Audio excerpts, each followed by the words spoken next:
Tu penses que le popcorn maison c'est compliqué? Attends de voir ça. Je vais te montrer plusieurs méthodes pour faire du popcorn maison, facile et rapide. C'est parti! Premièrement, tu vas rassembler les éléments nécessaires. Donc tu vas prendre un sachet de grains de maïs, une huile de cuisson comme de l'huile végétale ou de l'huile d'olive, c'est toi qui vois, 2 grands bols et des gants de cuisine. Tu vas mesurer la quantité de maïs et d'huile. Par exemple, il te faudra 9 cuillères à soupe d'huile pour préparer une tasse de grains de maïs. Ensuite, tu vas chauffer l'huile à feu moyen. Donc tu prends la première casserole, tu verses un peu d'huile, tu mets ensuite 2 ou 3 grains de maïs. Tu règles la cuisinière sous une température moyenne. Surveille l'huile. Tu fais ça jusqu'à ce qu'elle soit assez chaude pour cuire le maïs. Tu prends les grains et tu verses dans la casserole, puis tu fermes avec le couvercle.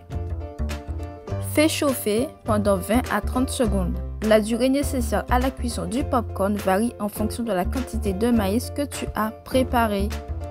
Ensuite, tu retires doucement le couvercle et bien sûr ne te brûle pas, tu peux utiliser tes gants de cuisine.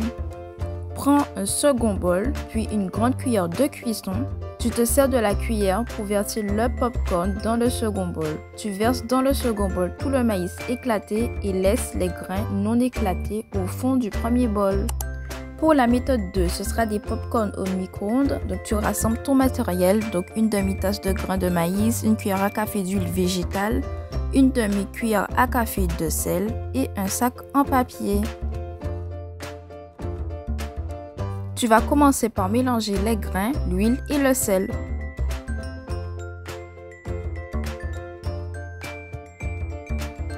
Maintenant, tu vas mettre les grains dans un sac en papier. Pense à bien fermer le sac pour que les grains éclatent convenablement. Tu les fais cuire au micro-ondes. Donc tu mets entre 2 et 3 minutes. Et bien sûr, par la suite, tu pourras aromatiser le maïs soufflé. Donc tu peux rajouter du beurre fondu et du sel. Mais ne mets pas trop de beurre parce que cela ramollira le popcorn et augmentera aussi la quantité de calories que tu consommes. Donc fais attention. Tu peux aussi utiliser du beurre noisette pour un goût plus sucré. Donc c'est toi qui vois.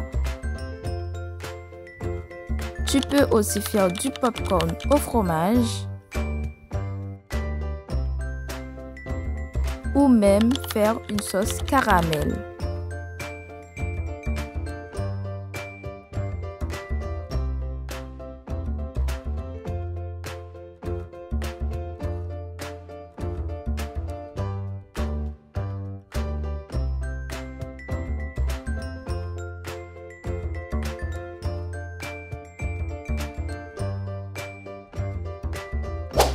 Pour la dernière méthode, tu vas mettre l'huile, le popcorn, le sel dans un grand saladier en métal. Tu recouvres d'une feuille d'aluminium très résistante. Tu perfores en faisant 10 orifices sur le dessus à l'aide d'un couteau. Tu mets le bol sur une poêle et tu allumes le feu à température moyenne. Tu remues le bol en permanence en te servant de pincettes pour maintenir le bol. Tu retires le bol du feu et tu retires aussi l'aluminium avec précaution. Tu fais fondre le beurre au micro-ondes et tu verses lentement sur le popcorn tout en faisant tourner le bol. Maintenant, tu peux te servir. Et voilà, ton popcorn maison est prêt à régler tes soirées. Si tu as aimé, abonne-toi pour encore plus de recettes simples et fun. Et surtout, n'oublie pas, le meilleur snack, c'est celui que tu fais toi-même.